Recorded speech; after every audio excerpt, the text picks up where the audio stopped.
ఏంటంటే ఒక పర్సన్ తో సెక్స్ చేశాను వెంటనే ఆ పర్సన్ నాకు హెచ్ఐవి ఉంది అని చెప్పింది, లేదా నాకే డౌట్ వచ్చి ఆమెకి టెస్ట్ చేయించాను, ఆమెకి పాజిటివ్ ఉంది, వెంటనే నేను చేయించుకున్నాను, నాకు నెగిటివ్ వస్తుంది.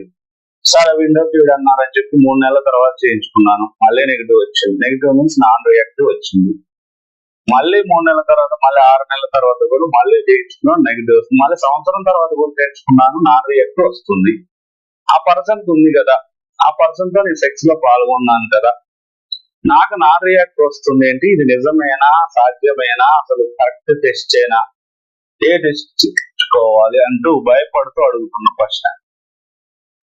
ఇక్కడ ఆపోజిట్ పార్ట్నర్ కి హెచ్ఐవి ఉండి ఉండవచ్చు, కానీ ఆమెకి లేదా ఆయనకి ఉన్న వైరల్ లోడ్ సంఖ్యను బట్టి ఆ ట్రాన్స్ఫర్ యొక్క అవకాశం, మనకు ట్రాన్స్ఫర్ అయ్యే అవకాశం పెరుగుతుంది.